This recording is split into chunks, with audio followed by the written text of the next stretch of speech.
All right, well, thank you all for coming. My name is Walter Edwards. I'm the director of the Humanities Center, and I'm delighted to welcome you to this second talk in the center's Bring Back series. And it is given by my friend and colleague, Brad Roth.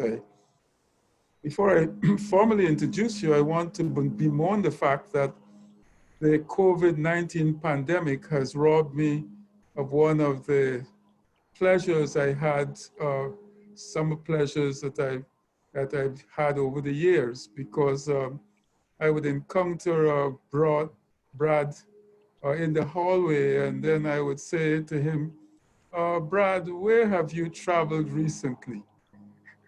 And he would, in that very shy, boyish way of him, say, no, I didn't go a lot of places. I just went to Yugoslavia, and then I'm off to Turkey, and then I'll be going to Brazil, and then maybe I'll just drop in China and Taiwan and Egypt, and I would just sort of enjoy the fact that I've had a tour of the world through the eyes of Brad, and I would sometimes go and look up these places and vicariously enjoy his travels. So the COVID-19 has robbed me of that pleasure, because I'm assuming that he was not able to travel a lot during this time. But so Brad has gone back a long ways with the center. I mean, he has been participating in the work of the center, either as a member of our advisory board, or as a presenter at our conferences, or a presenter at our Bring Back talks. He has always been a friend of the center. So I'm delighted that he has joined us to give this talk. He is a jointly appointed professor of political science and law here at Wayne State, where he has taught since January 1997. And he's a member of Wayne State's Academy of Scholars, which is an important and very treasured distinction. He holds a JD from Harvard University, which he earned in 1987, and an LLM in International and Foreign Law from Columbia University, which he earned in 1992, and a PhD in Jurisprudence and Social Policy from the University of California at Berkeley, which he earned in 1996. He's the author of a number of books. I can mention a couple. One entitled Governmental Illegitimacy in International Law, published by Oxford University Press in 1999, Sovereign Equality and Moral Disagreement, which was also published by Oxford University, but this time in 2011. And he has been an author of a range of book chapters, journal articles, and commentaries dealing with questions of sovereignty, constitutionalism, human rights, and democracy. He's also co-edited 2 Cambridge University Press scholarly volumes, one entitled Democratic Governance and International Law, which he edited with Gregory H. Fox, and this came out in 2000. Supreme Law of the Land, which is a question debating the contemporary effects of treaties within the United States legal system, which he co-edited with Gregory Fox and Paul Dubinsky, and this was published in 2017. And he and Professor Fox have also co-edited a compendium on democracy and international law that is imminently forthcoming from Edward Elgar Publishing Company. Professor Roth's work applies legal and political theory to problems in international and comparative law, comparative public law. His scholarship has focused largely on the intersection of international and domestic legal authority. He has delivered lectures in 16 foreign countries, and he has shared those places vicariously with me in the hallway, and has served as a visiting professor at National Taiwan University in 2016, and a visiting scholar at the University of Helsinki in 2017. And he has served from 2010 to 2018 as one of 3 American branch representatives to the International Law Association's Committee on Recognition or Non-Recognition of States and Governments. So you see, you're dealing with a very accomplished scholar whose work has been published in very prestigious places, and he earned his degree in degrees in very prestigious places. So today he is going to give a presentation on legitimacy in the international order, the continuing relevance of sovereign states. So please welcome to the podium virtually, Professor Brad Roth. Well, thank you, Walter. I do these things really for the ego boost that comes from these elaborate introductions by Walter. And it's always a great pleasure to be with the Humanities Center and also to interact with all of you. Well, many things to say, but I'll sort of omit the preamble. One thing that you might have noticed from the flyer for this event is that it has 2 different signs, both of which using the same slogan, "Take Back Control." And they're both from the Brexit debate. And I don't know whether the inside joke is lost on people, perhaps, from seeing that the 2 signs represent the appropriation of the same slogan by opposite sides of the Brexit debate. And so the whole idea of sovereignty, is a kind of paradox that resides in all of this. The very fact of Britain having the choice to invoke Article 50 of the Lisbon Treaty and withdraw from the European Union represents British sovereignty. It's not actually the breaking away from the European Union that creates British sovereignty. And that itself is something to be taken into account. And I couldn't have sort of designed the circumstances better than what we currently have in the present week with the Brexit process, precisely because in the course of all of this, as you may have noticed, Boris Johnson has put through legislation in the British Parliament that is at odds with the withdrawal agreement that he concluded with the European Union that led to Britain's exit on January 31st, in the first stage of all this, laying the groundwork for Britain's exit from the European Union in a more concrete sense at the end of this calendar year. And the interesting thing is that the claim being made very straightforwardly in the British Parliament, and particularly by people like Michael Gove, cabinet official, is that Britain, in its exercise of sovereignty, can pass legislation that violates international law. And this is true as a matter of British constitutionalism. It's true, in fact, in the American context as well. It's not simply an artifact of British parliamentary supremacy, but it says something about the nature of sovereignty. And so we'll get to that point as we move forward. The point of the paper is really to push back against a tendency that I have seen among international law scholars in recent years, both to disparage the moral significance and therefore, in some sense, jurisprudential significance of sovereignty in the international order, and to call forth a certain kind of creativity in the reading of legal sources in service of some conception of natural justice. Although I am not a positivist and will try to take great pains to distinguish myself from those who espouse international legal positivism, I actually do adhere to some of the things about positivism that people most dislike, And so in a certain sense, will defend a more positivistic approach to international law that has currently become fashionable.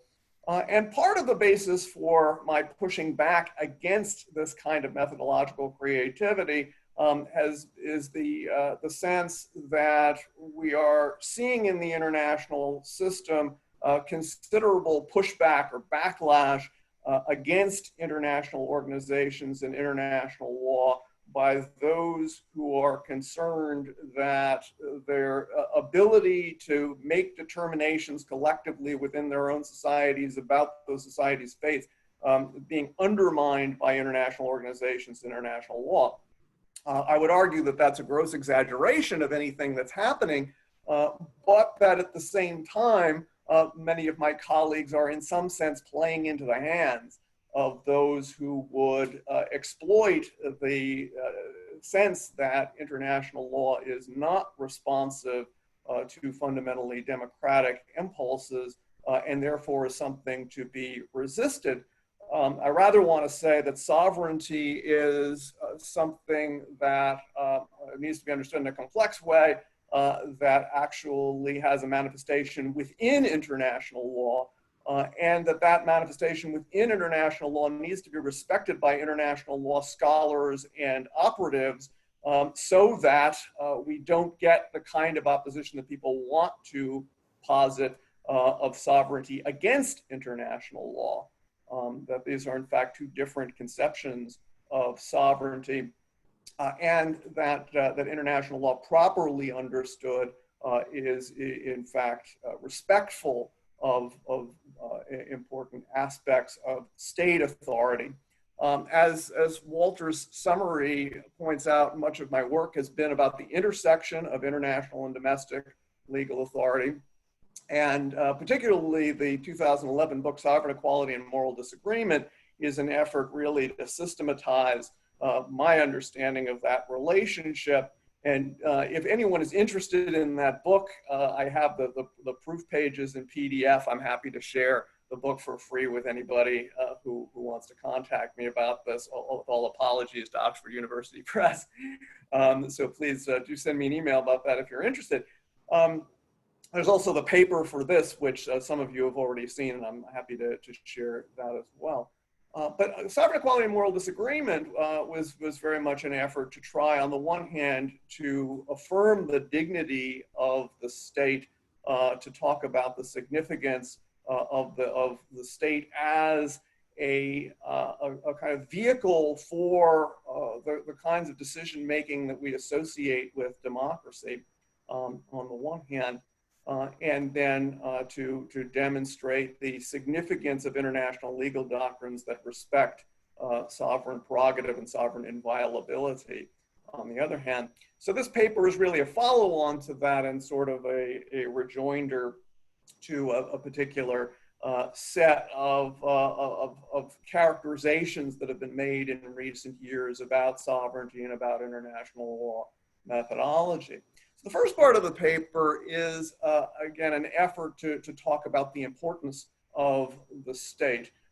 There is a kind of resentment that you see bubbling up that comes from both the left and the right, or from sectors that perhaps can't be cleanly identified with either the left or the right, that have to do with this concern that the authority of the state is being eroded, that the capacity, therefore, of a political community to come together and make fundamental decisions about the conditions that affect their lives is fundamentally being eviscerated by international institutions.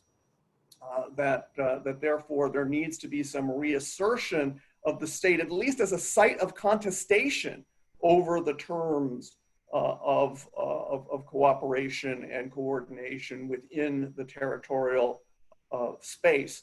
That in order to create the conditions of economic, social, and cultural life that are crucial to the fulfillment by individuals of their own life plans, there need to be these decisions taken that are compulsory collective decisions, and those decisions ought to be made in a way that is legitimate from the standpoint of recognizing the importance of the territorial space, of the territorially based political community as a moral entity that has the capacity collectively to struggle over these decisions.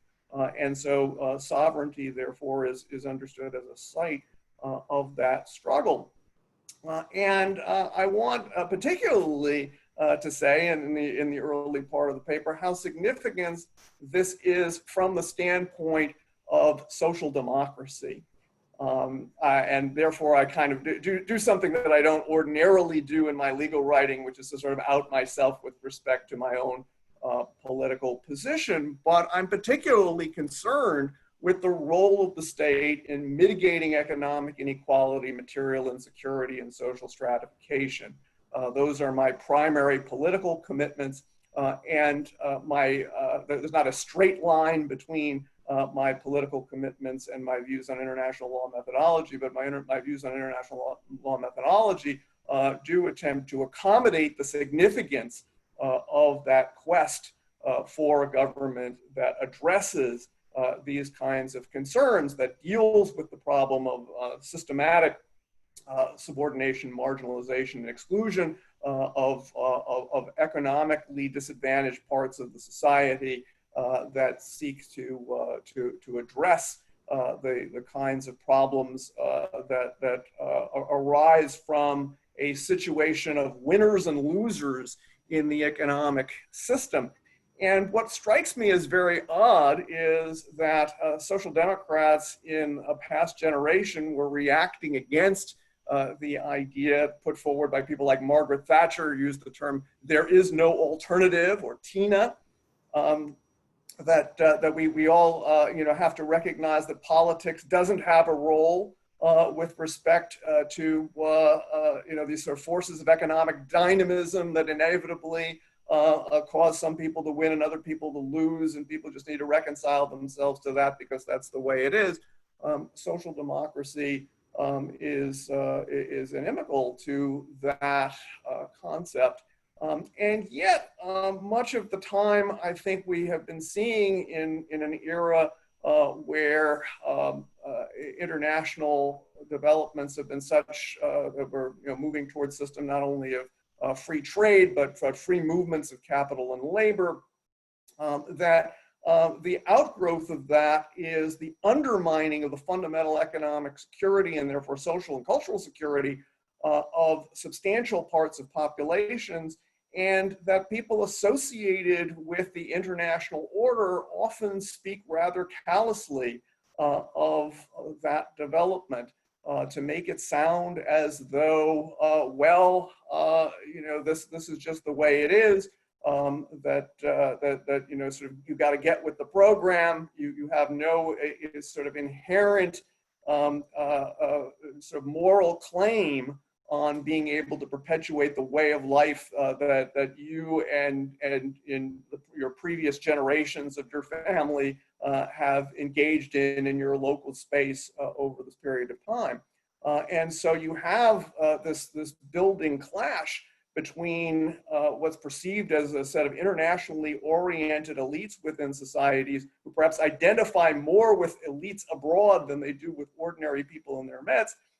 You have a clash between that group and those who are sort of playing to the local resentments of a way of life that seems to be ebbing away, that seems to be ever more under threat from the terms of international order. And I noticed this very much in watching the debate over Brexit. The paper is not specifically about Brexit, although it makes a number of allusions to it.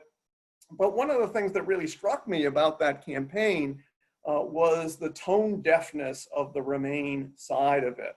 I've often snarkily said that the Leave side didn't deserve to win, but the Remain side deserved to lose.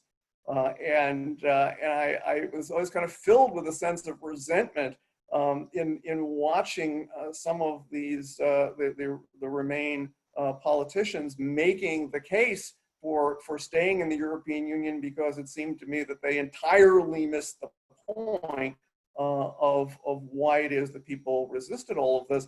And actually, if you look at the way things broke down, in 2016 in Britain, you definitely see elements of what people often theorize is what would happen if the Trump vote and the Sanders vote got together, that about 37% of labor voters voted for leave, even though not very many labor politicians supported it. There were some very important members of the Leave campaign like Isla Stewart and Kate Hoey, who represented the labor approach to the idea of Brexit. And I'm in saying this, I'm not trying in any way to endorse the idea of Brexit. I think actually it's a catastrophic mistake that's unfolding before us. But the impulses toward Brexit are understandable in terms of this sort of opposition.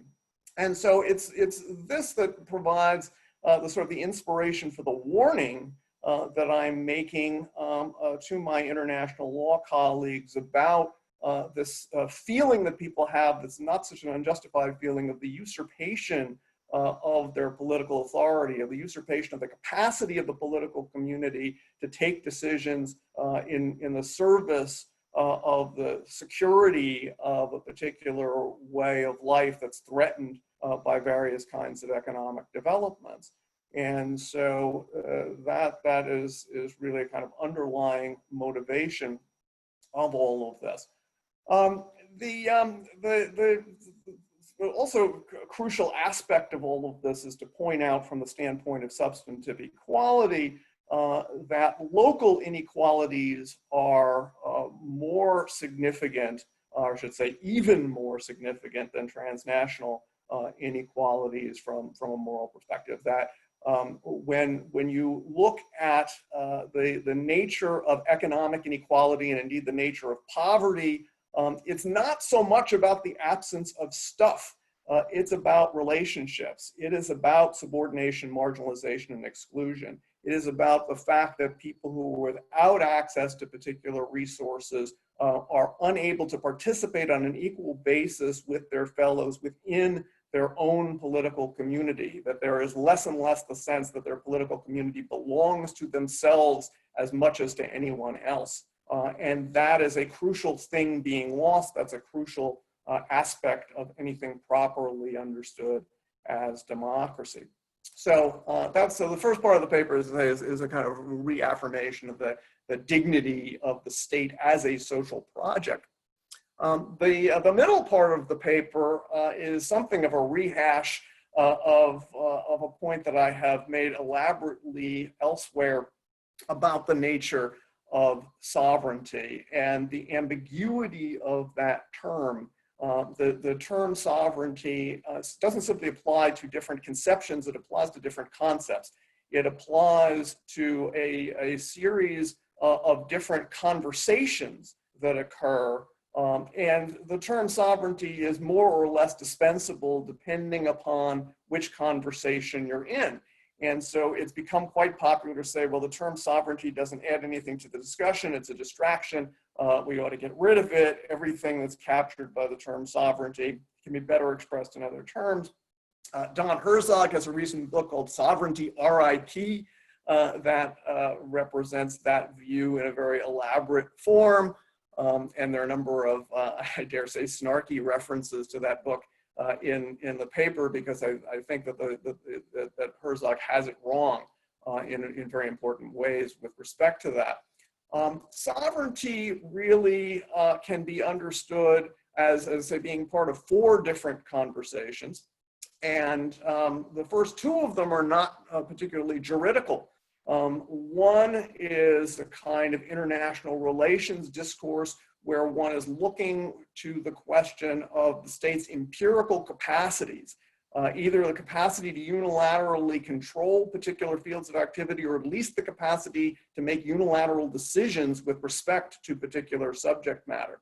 And that, I think, is something that is of, first of all, is of variable significance over time. It's an empirical question. It can be accounted for without any particular distinctiveness of the term sovereignty. It never was what it was cracked up to be, one might say. It is substantially ebbing, of course, in conditions of globalization. but it is far from irrelevant nonetheless, that states, in fact, continue to be key actors in the international system, will continue to be for the foreseeable future. And so there's a tendency to exaggerate either how much this was ever the case on the one hand, or how little it's the case currently. But that's really something to be put off to one side, this empirical question. The second question is the one to which Brexit pertains, is this idea of sovereignty as a matter of policy imperative, the idea that we must or we should maintain or reassert the capacity to make determinations about matters of particular subject matter. And so this is the idea very much fundamentally behind not just Brexit, but Make America Great Again, and all manner of things. You see this particularly on the political right. I'm always kind of horrified when I get applause from people who hold this view, who have misread what I've said and think that I'm on their side. I've gotten, there's a particular scholar in the international field, Jeremy Rabkin, with whom I get along all too well, precisely because I've said things that look superficially friendly to his position, when in fact I think he's a loon, basically, with respect to these questions. He's been a very interesting scholar, but his ultimate positions, I think, are really out of keeping with what it means to interact productively in the modern world as it is. And so the point here is not to in any way stand up for the idea that the United States or Britain or any other state does better by going it alone, does better by avoiding international connections. Indeed, it is an exercise of sovereignty to engage in binding international commitments. And that's precisely the paradox with respect to taking back control. And so it turns out to be a Pyrrhic victory, I think, for anyone who seeks to use the capacities of sovereignty to sever the kinds of bonds that are crucial to addressing problems in the modern world. But the juridical senses of sovereignty are two other ones. One having to do with domestic law, and the other having to do with international law. The one having to do with domestic law is important by analogy, really, to the concerns that I raised, which has to do with the question of whether you can ever reduce sovereignty to a set of norms. And so this is an age-old debate. The project of modern public law, in some sense, is to reduce sovereignty to legal norms, to see to it that the sovereign decision is the working out of the exercise of authority within designated categories, and the interaction of various constitutional actors in accordance with constitutional norm produces the sovereign decision, and everyone is accountable to those norms, and so on. So we can say that sovereignty is constituted by legal norms. And that is in many ways a worthy project. It has, however, always had important qualifications, even going back to the very beginnings of that project in John Locke's Second Treatise of Government, where in chapter 14, he talks about the prerogative power, which includes the power of the monarchy to at times operate in violation of terms of law when circumstances require it. So too, Abraham Lincoln, in what I call the All the Laws But One speech on January 4th, 1861, justifying the suspension of habeas corpus, made a similar kind of appeal to the idea that when there's an existential threat to the existing order, the duty to faithfully execute the laws can't be reducible to the idea of conforming to every jot and tittle of the legal order, but rather requires a certain kind of judgment to see to it that the laws as a whole will be faithfully executed, that in fact the whole structure of the system will not fall to pieces in the face of existential threat. This view was stated most extravagantly in the 20th century by the German legal scholar Carl Schmitt, That has a certain kind of notoriety because Schmidt in the 1930s, of course, went on to be the major jurist of the Third Reich. But what he articulated in the early 1920s, when he was still a theorist of the Weimar Republic, was that something that I think is actually a quite well-grounded notion, that while public law governs in normal times, that there are exceptional times that where the legal order faces existential threat, that there is a kind of residuum of authority to assert ultimate decision, and sovereign is he who decides on the exception, is the crucial slogan that comes out of that. It's actually based on Jean Baudin's conception of sovereignty from 1576. It's based on the idea that on the one hand, you can have binding legal norms, but that sovereignty withstands those binding norms. That sovereignty is this latent capacity on behalf of the political community to make ultimate decisions, to suspend compliance with valid norms in service of what is unilaterally understood to be the greater good. And that is really an unresolved question, I would say, as a matter of domestic public law issues. Where it's not so unresolved, though, is where this kind of gets transposed to the question of the international legal order. And this is the fundamental point. That in the international legal order, you have a system of sovereign states. And the whole idea here is that individual states are bound to this international system that regards them as, on the one hand, being self-sufficient sources of legal authority, but on the other hand, bound to a combination of customary international legal norms, which are basically formed through the acquiescence of states in patterns of conduct, and then treaty norms that are based upon the formal consent of states. And on the one hand is the exercise of sovereignty that commits states to these norms. The basic line that you get in every elementary international law textbook is that restrictions on the independence of states cannot be presumed.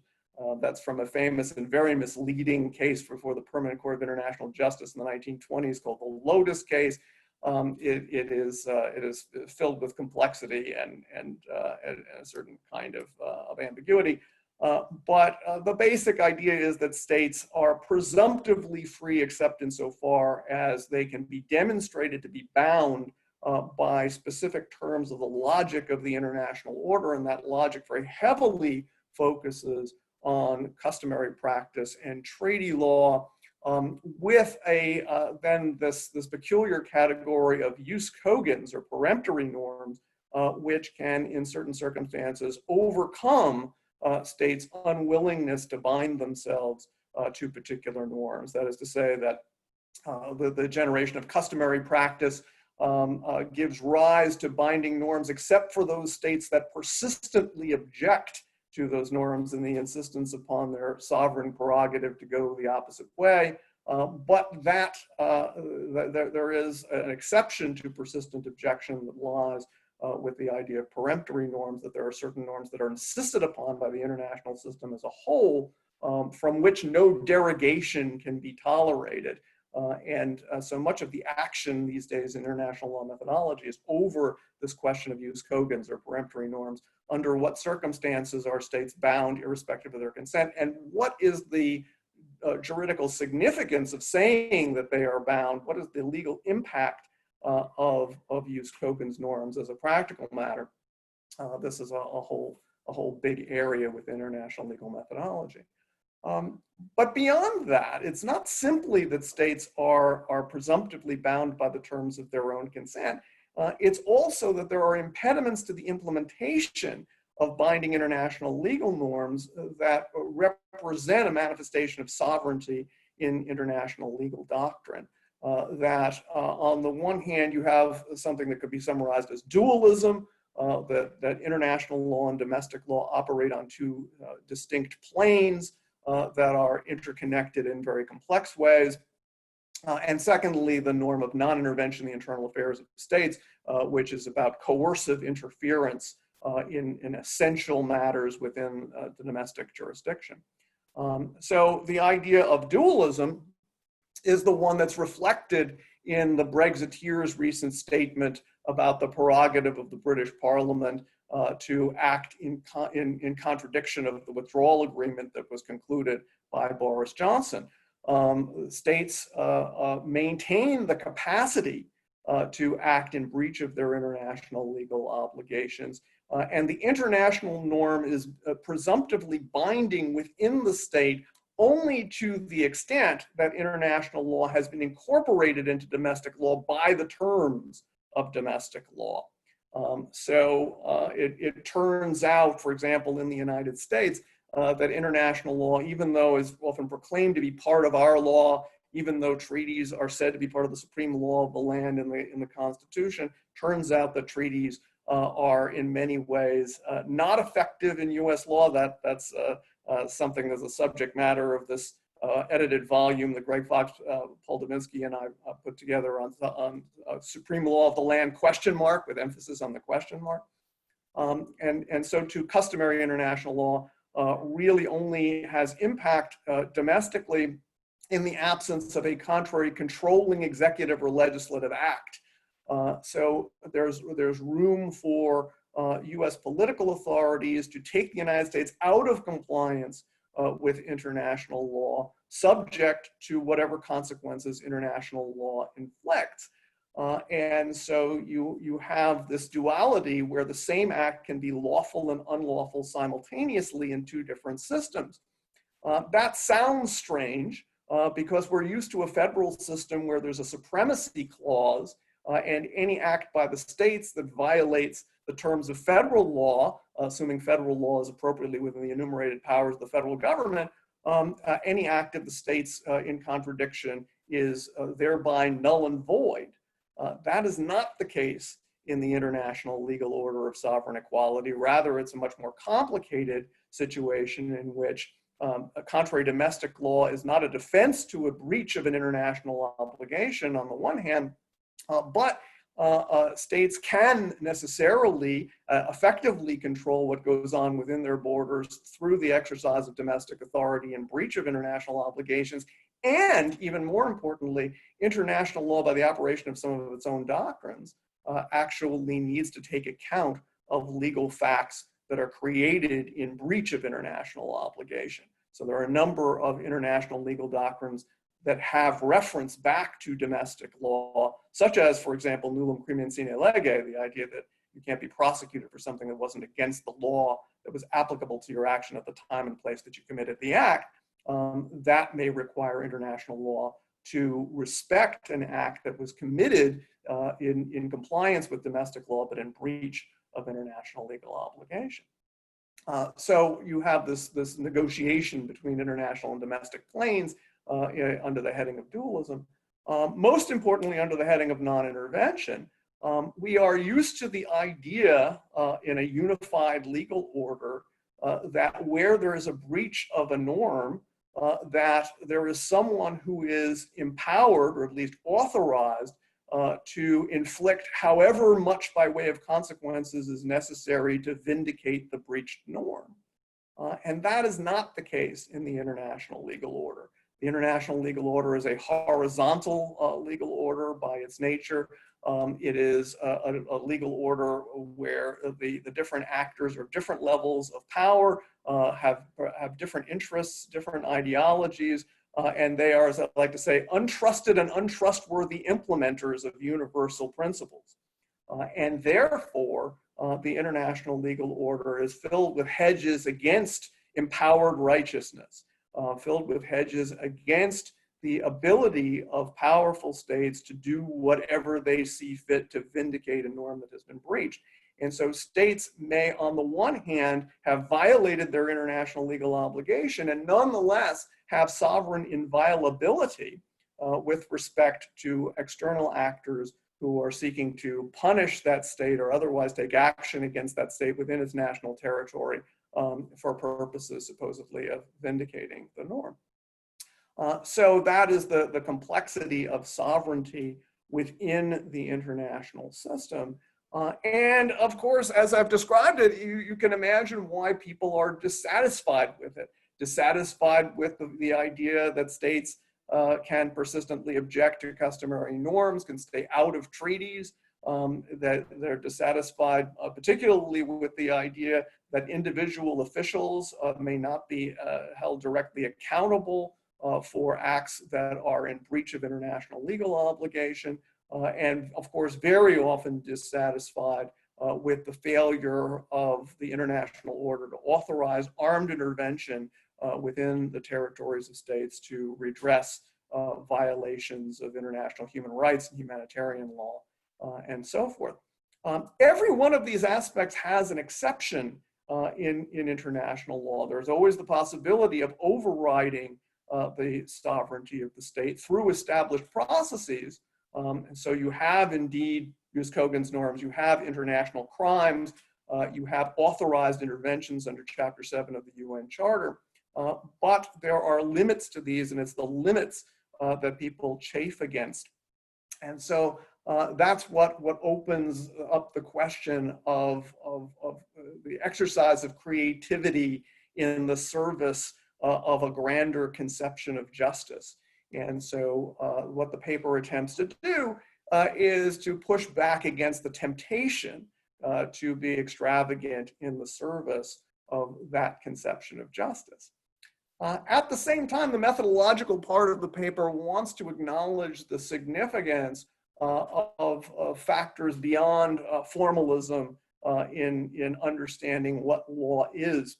My argument is not that one ought to be simply contained by these formalistic source doctrines, but rather that in understanding the telos of the international order and understanding international law as a purposive process, that one builds into that understanding the role that sovereignty plays in the international order as a whole. And so the goal of this is to enhance an appreciation of that particular aspect of international law in the overall process of international legal interpretation.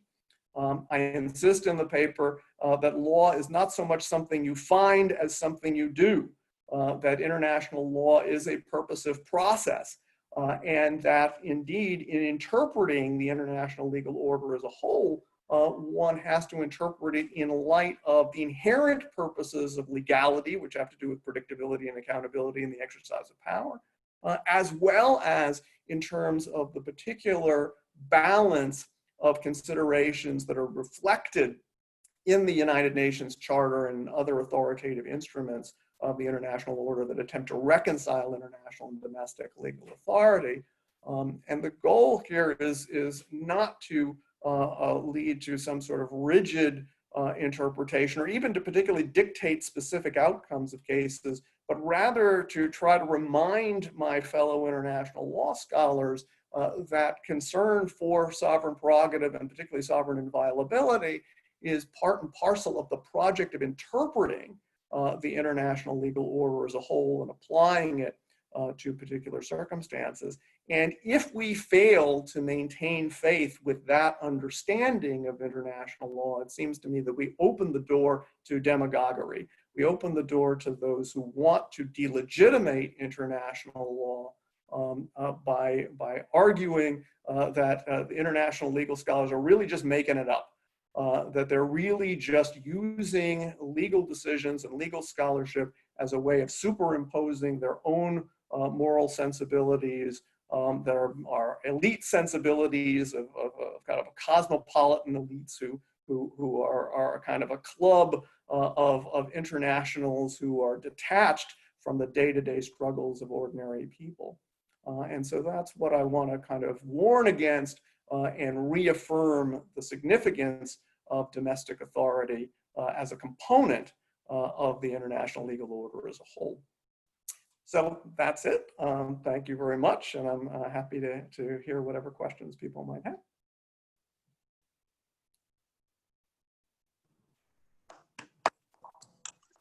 have a question, Brad. Yay. Yeah. I'm Bruce Bruce. Russell. Hi there. So here's a little Frequent story. debating partner. Let's see. So here's a little story in the domestic realm, and then I'll transfer it to the international realm. So there's some society, imagine, that's extremely racially prejudiced, and they they think, and it's true, that interracial marriages should be illegal.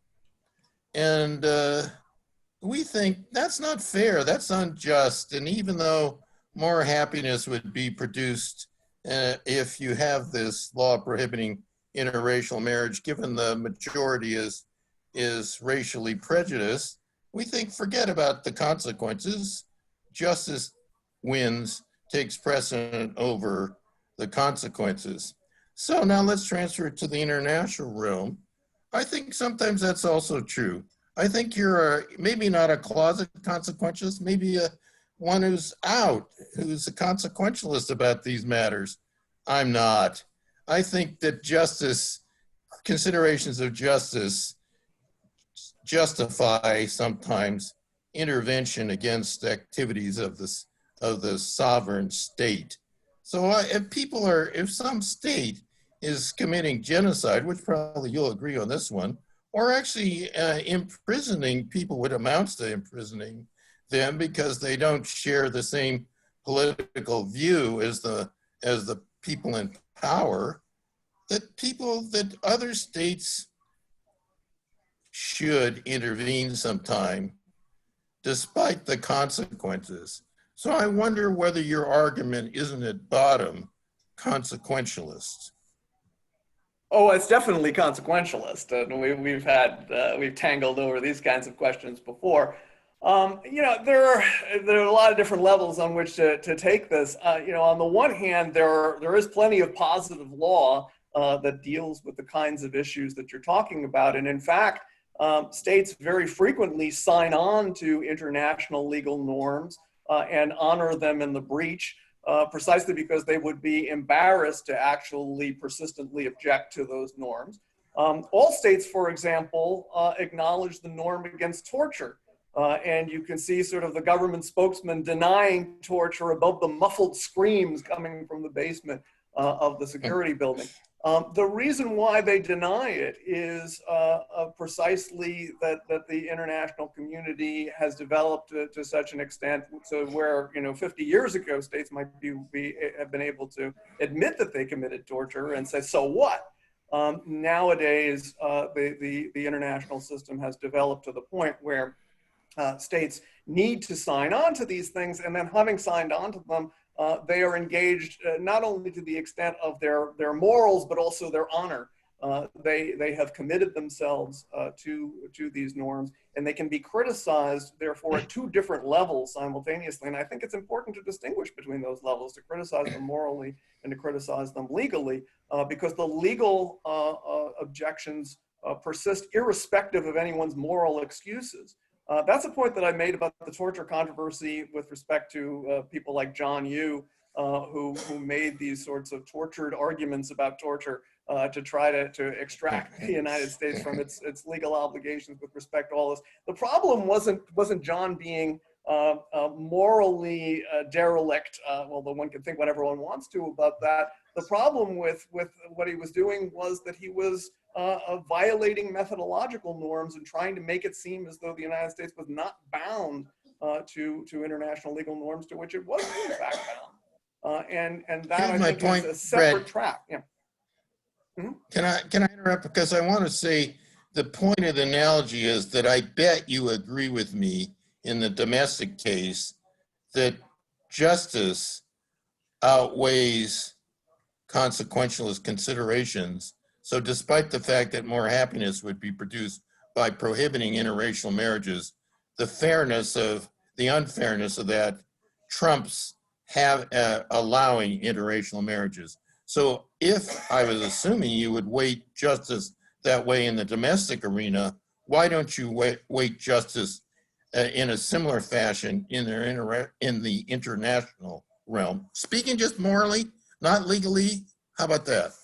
Well, First of all, I'm not sure that I would quite buy into the way that you've structured the whole deontology versus consequentialist opposition with respect to this in the first place. But what I would want to say about it, in the domestic realm is first of all that there are plenty of norms available to make determinations on the basis of the law as it is. Secondly, I think that there are always real dilemmas about what one ought to do when the actual positive law is contrary to what is needed to be done in moral terms. And although I think there are content-independent moral reasons to obey the law because it's the law, those are not necessarily overriding reasons. There are times when, as a judge, we would hope for people to, in fact, push the envelope in the service of certain other goals.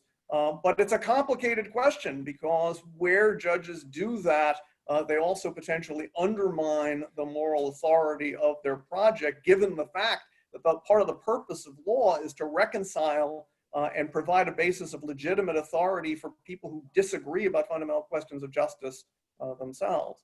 So it's a more complicated question than I think we could probably deal with in the amount of time that we have here. But thank you.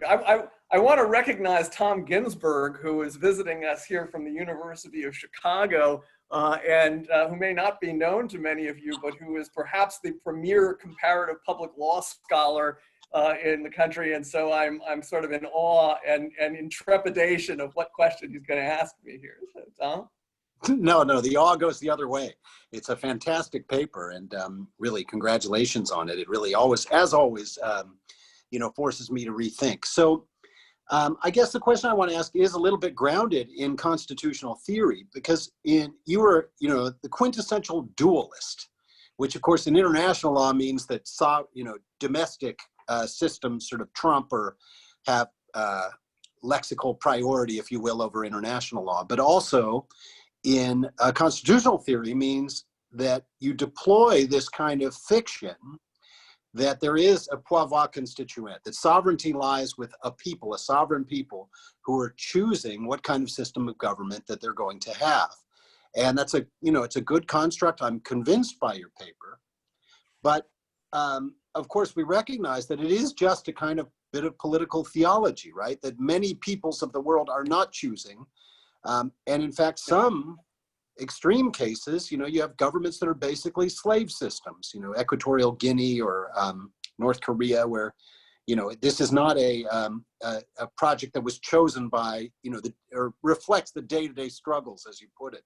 So I know you like to invoke the day-to-day struggles, but some of these situations involve, maybe the way to think about it is just such great agency problems with the government that you're saying it shouldn't necessarily be a matter of international political concern or international legal concern.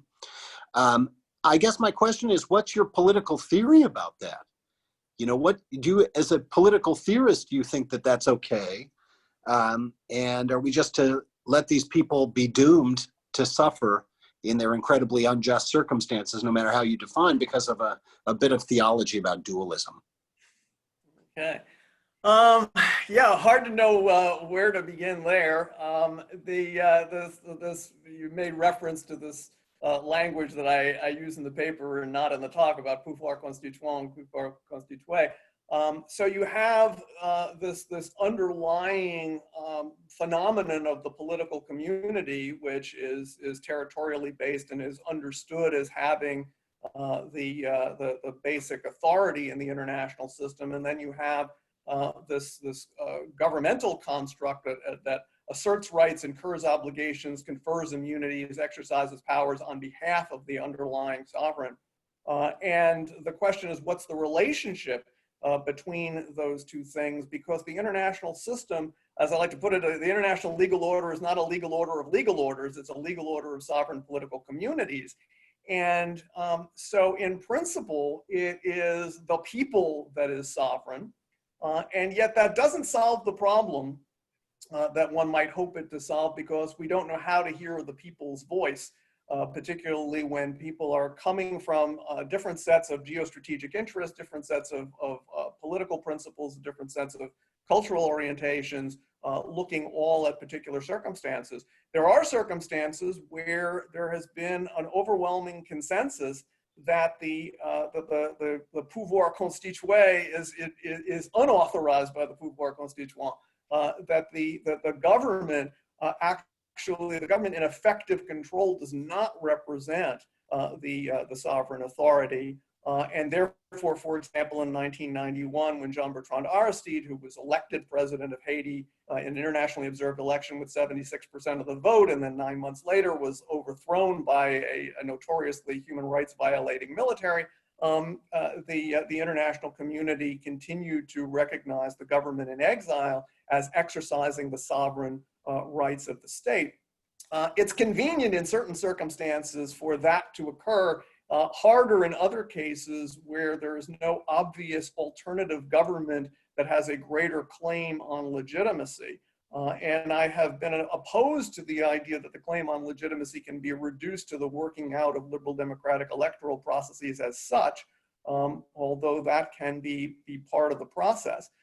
So in both Haiti and Sierra Leone, people who won elections and then were ousted, I think had all of the touchstones of legitimacy, were viewed throughout the international community as having that legitimacy to represent the sovereignty of the state, and therefore were continued to be recognized notwithstanding their overthrow. With respect to some other more recent cases, as you've in your own book have talked about the Gambia, a little bit harder to quite understand this one, where you had an election that I think was decided by about 4 percentage points, and a society where there seemed to be no manifest public opinion. I think Jammeh lost something like 41 to 37, and yet Senegal effectively intervened militarily in order to put the opposition candidate into office by virtue of that victory.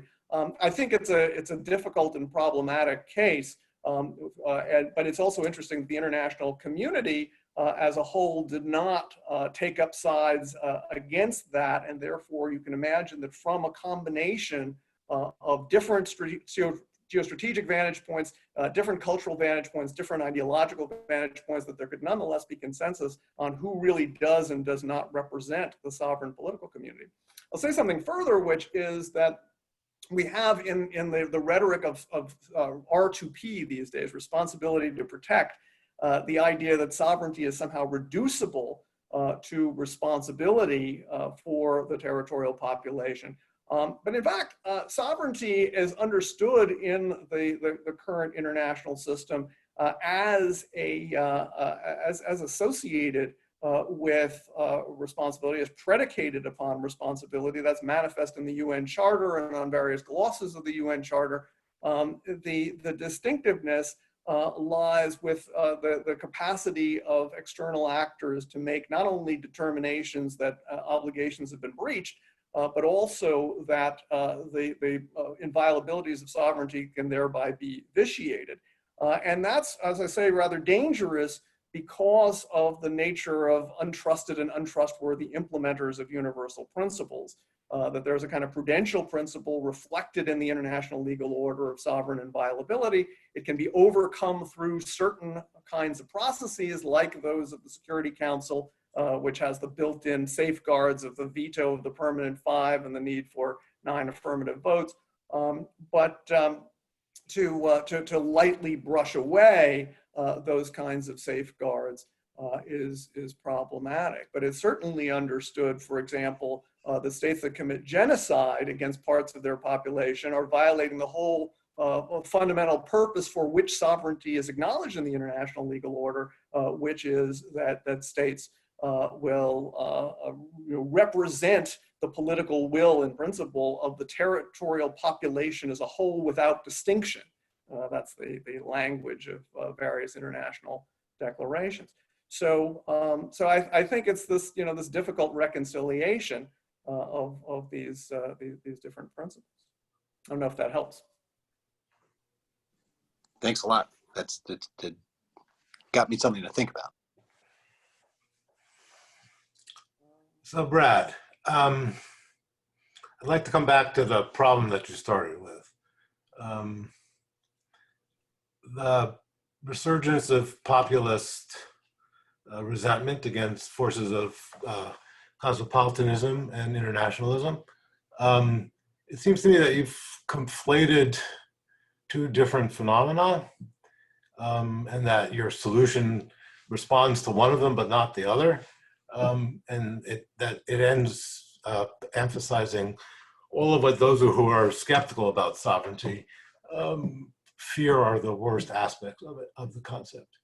I have to say from the get-go, I'm one of those people who don't believe in it. I think it's a huge, right? It's just like the pouvoir constituant is just a legal fiction. That's the theoretical fiction. That I don't think helps us think about the real problems we have to deal with. So you've got people who are resenting the impositions of the international order, rightly or wrongly, right? And there could be two things going on. Indeed, I think there are two things going on.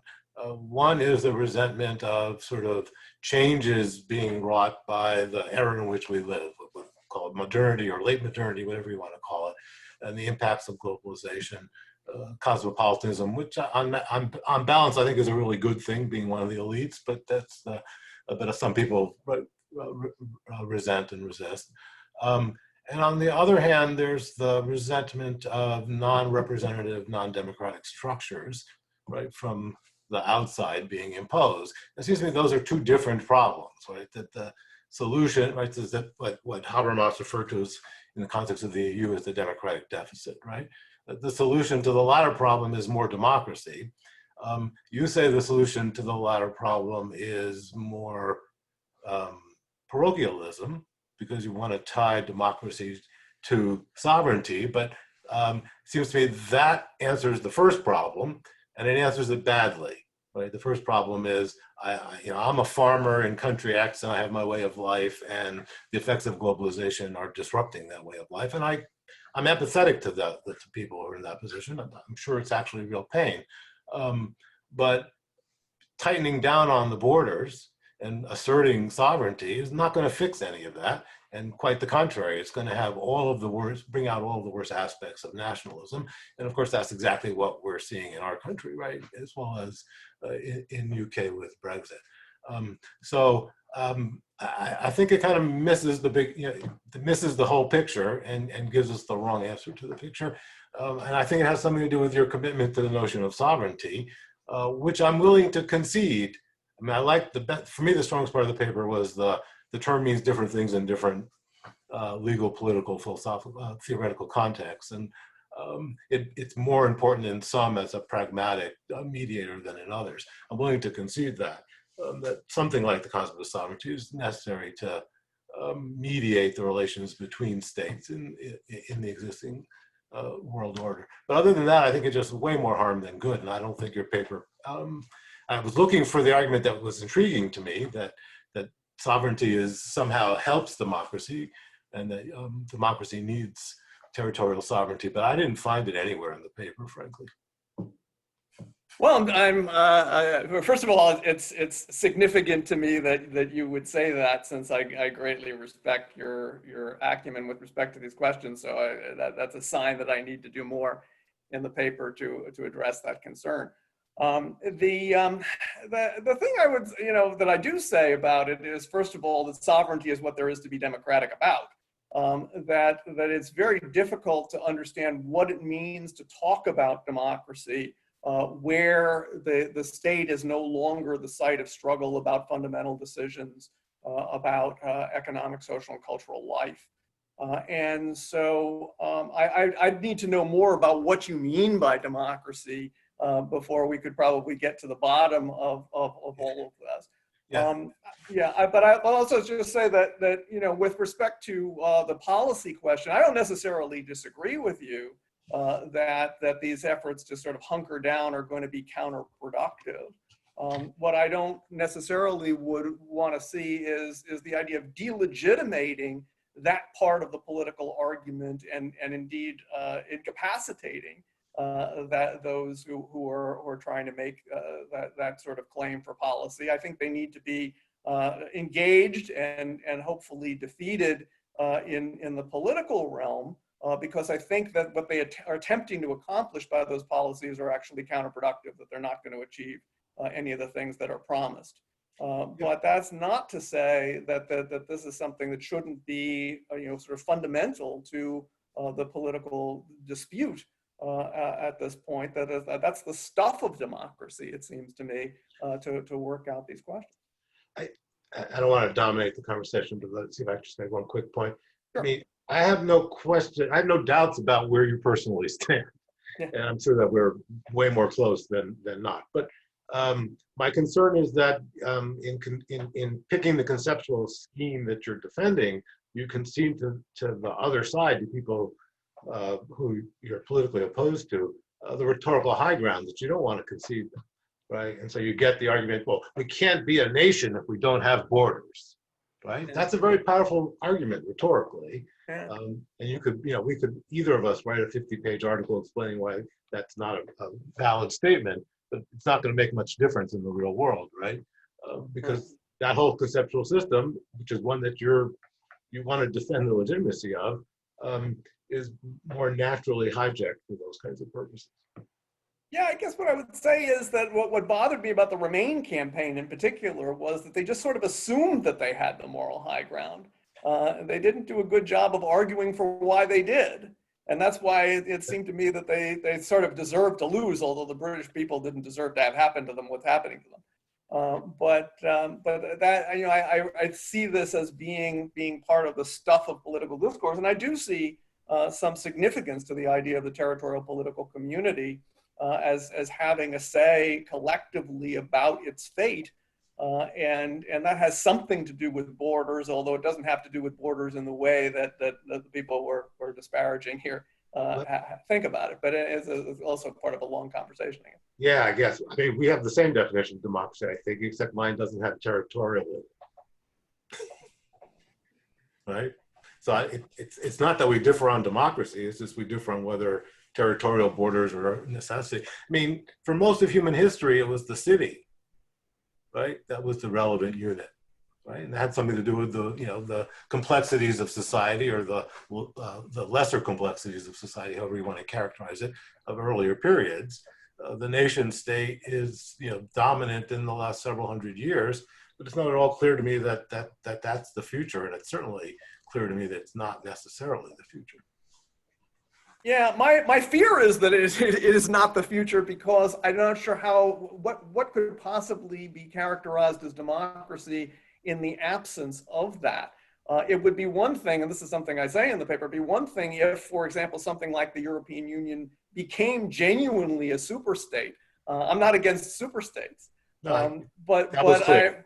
And you're right, but, that doesn't change the conceptual. Yeah. So anyway, we can go on about these things. But anyone else here? We've I think come to more or less the end of our time. We can take one more question before we let Brad go. Anybody else has a question?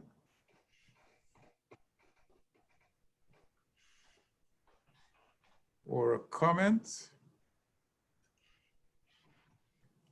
If not, we will just have to thank him for a fantastic paper, and hope that he will allow us, if he sees fit, to we'll capture this in a recording, and if with his permission, we will post it on our website for others to hear.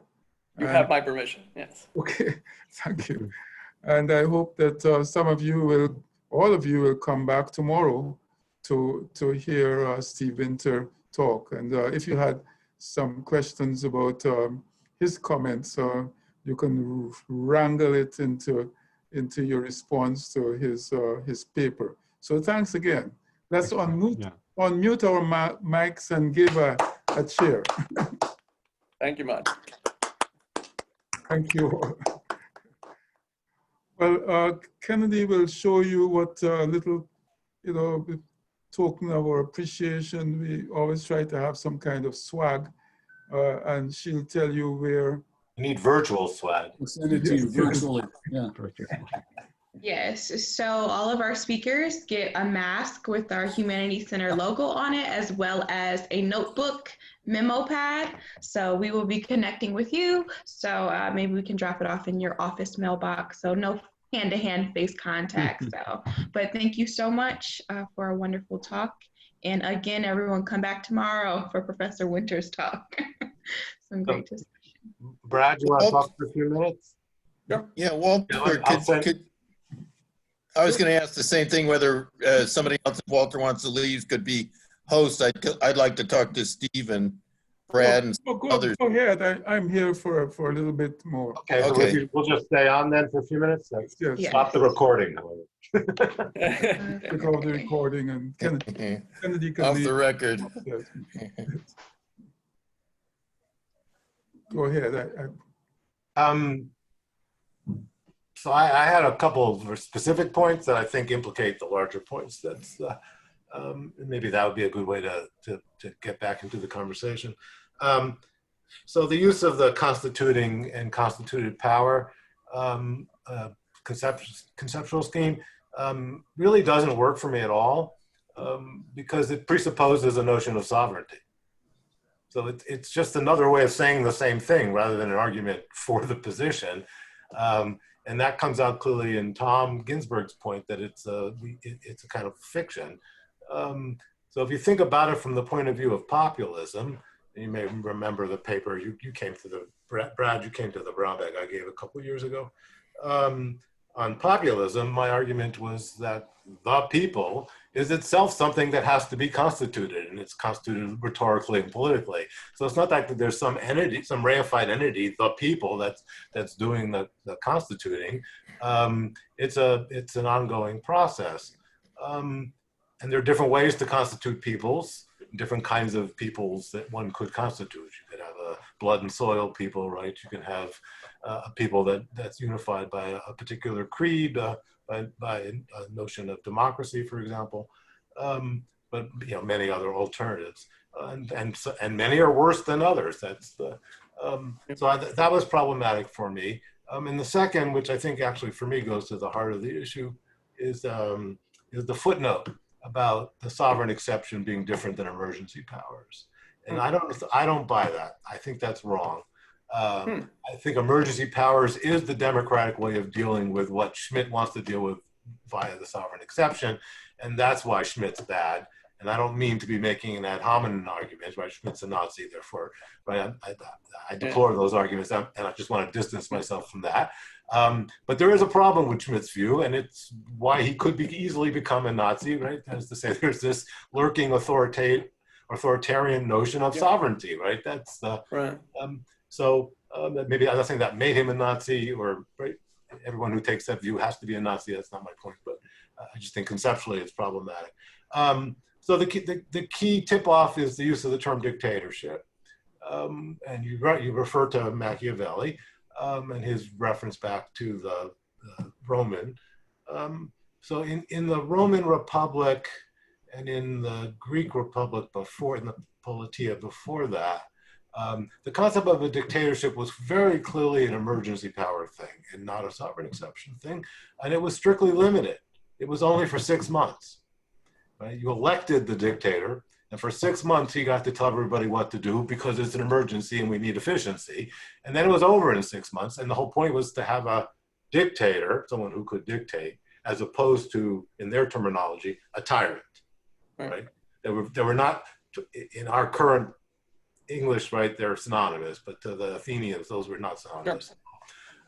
So dictatorship would really be on the model of what England did during World War II, right, where Parliament votes to give Winston Churchill emergency powers.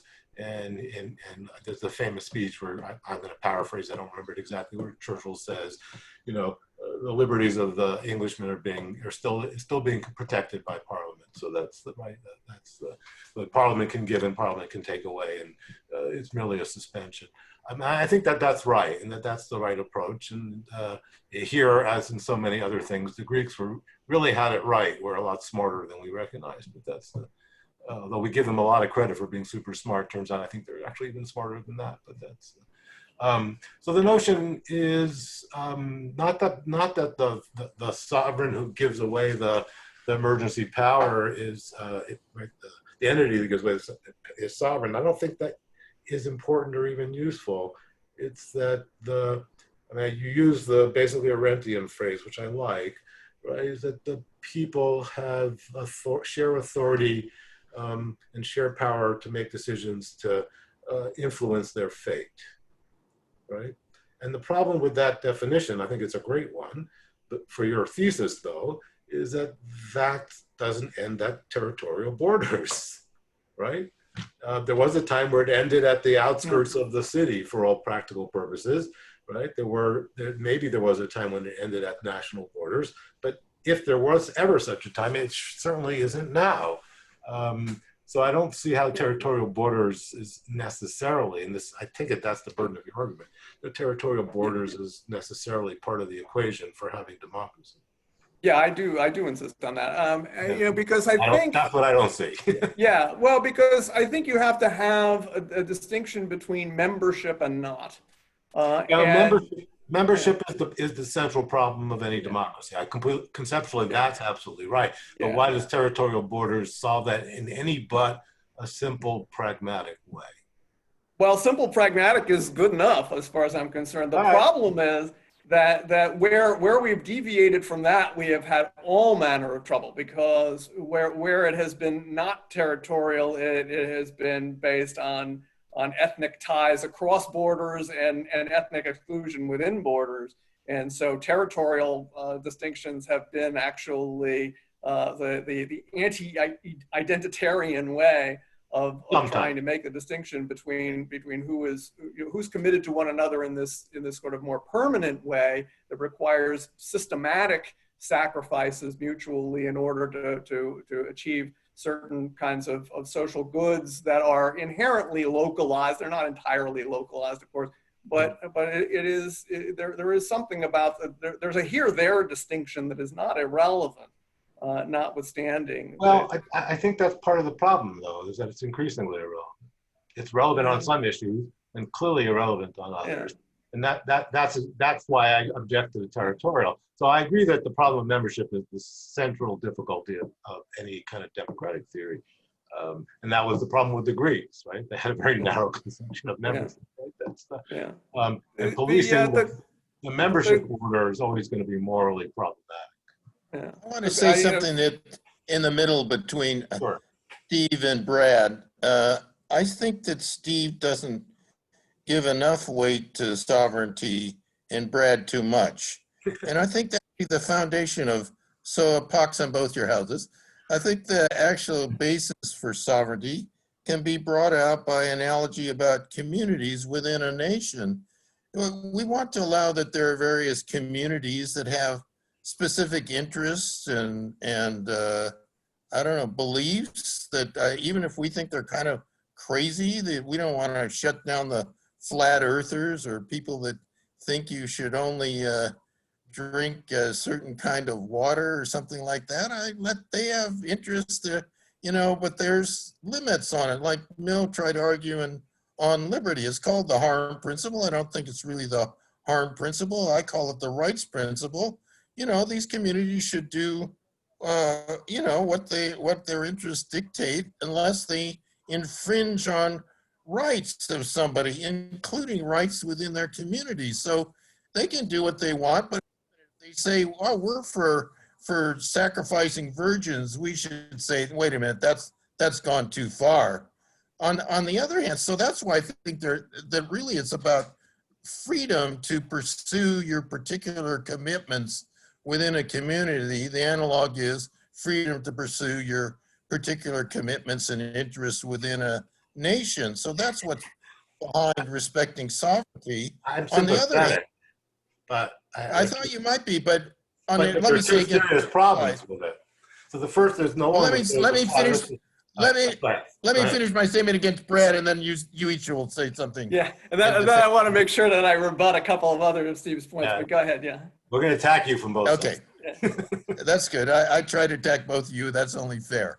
So, so I say but against Brad is sort of the point I was making. Well, on the other hand, if those communities are really violating either the freedom of folks outside of their nation or the people within the nation, it was the same point that isn't it Ginsburg that was talking when you invited him, Brett, that I thought that was his point that, gee, there are several nations around that really, aren't democracy, but what's really important to me, they're violating the rights of people in their community. That's too far. We're going to draw a line there, you know. We understand it's got to be judicious because of the worry about that. You're gonna license those who have both the will and the capacity to invade those countries in order to effectuate regime change and give rise to a new era of freedom. If it's serious enough, if they're doing the equivalent of sacrificing the virgin, yes. If they're committing genocide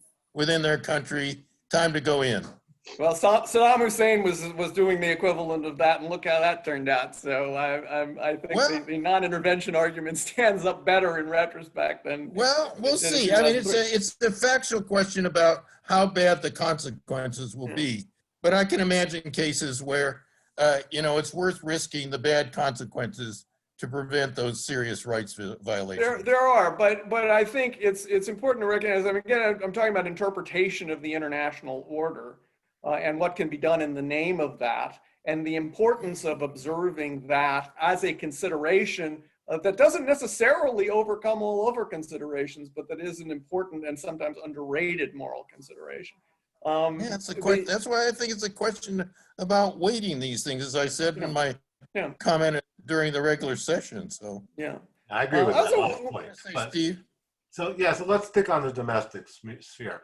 First, I think it's a mistake and an unnecessary and unforced error to talk about the flat earthers as having sovereignty. We might want to, right? No, it's about freedom. Yeah, it's about freedom, which I think is underlying the reason for. It would be a mistake to describe it in terms of sovereignty. No one thinks that they are or ought to be sovereign. We may think that they ought to have the space to have their aberrant beliefs. My point, you understand, is what underlies the claim of sovereignty is really a claim about freedom. So it seems to me the critique of sovereignty from people like Henkin and Herzog, although I haven't read Herzog's book, is that you don't need that. Well, don't bother. You don't need that concept, and the concept is not necessary to make that argument, and it carries negative implications and consequences. So. You can't defend sovereignty. I don't care about the concept, Steve. By saying I'm for liberalism. Let's talk about freedom then. For liberalism. You can't defend sovereignty by saying I'm for liberalism. Let's leave it for liberalism.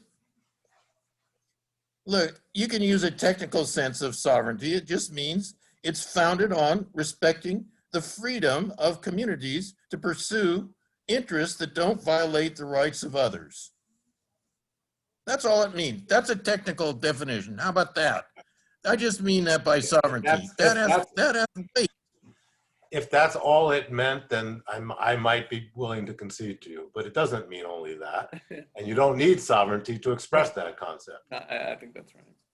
So it's, that's just a question about words, but what the moral, I don't believe in words.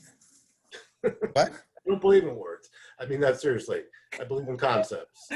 Okay, concepts. I'm saying the moral concept of sovereignty is the one that I gave, and is what really underlies whatever the other concepts that people are trying to invoke. They should get off those concepts if they're not the one that I think they should. I think they should. Enunciated. Well, so we agree. Autonomy. Brad, there is a concept. Okay, there is a concept of sovereignty which I just presented. It requires some tweaking. That's legitimate. It is a legitimate consideration about why you shouldn't intervene where actually you should in terms of the basic rights being violated. But on the other hand, there is this worry that we would overdo it and step on people's autonomy. So the second problem is the flat earthers may be harmless, but if they're also anti-vaxxers, they're clearly not. And they usually are anti-vaxxers, right? That's the, Well, okay. the problem That's is, an the problem is That's even, an empirical question. well, no, I don't think it's a I theoretical. get to, it's an empirical question. I get to specify my example as I wish. Mine are not anti-vaxxers.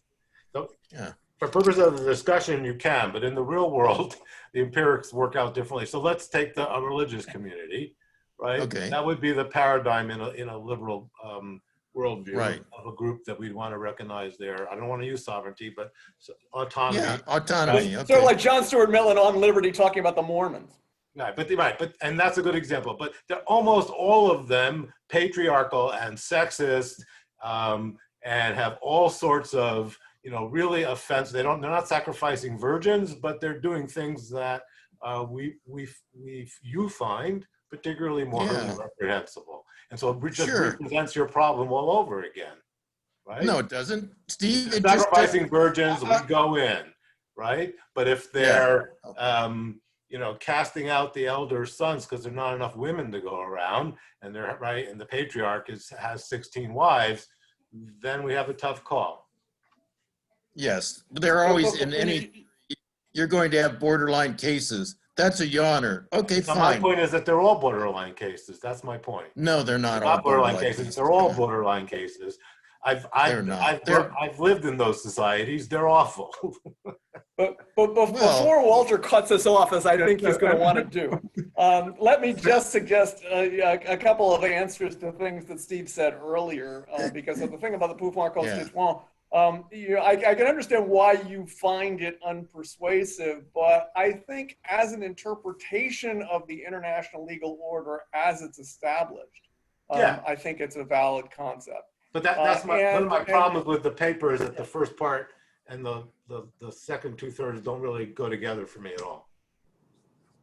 If you want to talk about the international order, right? The problem of the pushback is one problem, and that's different than how do I conceptualize an international order that would be workable. Yeah. All right, my young friend. Brad, do you want to have the last word, and then I'll let everything go? Well, just so too with respect to the Schmittian question about the exception, that in terms of what's understood as the sovereign decision for purposes of having the capacity to make those decisions in the international legal order, I think that the Schmittian understanding is a reflection of what that has historically been, even though arguably it's changing. And so I think it's important for that reason. With respect to other stuff, I don't look to Schmitt as the answer to the problem of emergency powers. I mean, I can see descriptively it's correct, but I don't think normatively it's the useful way to go. All right. Well, I think we have a number of very, very talented people with strong ideas, and I hope that we captured some of this to and fro in the recording, because out of that kind of ferment, lots of new ideas and new syntheses can arise. This is an absolutely wonderful example of the value of a brown bag talk, which allows people to have ideas and discuss them, and perhaps come to new understandings of their own ideas. So I look forward to seeing you guys, at least some of you, tomorrow when Steve. At 12:30, Walter, is it 12:30 again? Yeah. 12:30, yes. 12:30. And we'll continue. Okay. All right. Thanks. See you all. Be well. Bye-bye. Okay. Bye. Yep.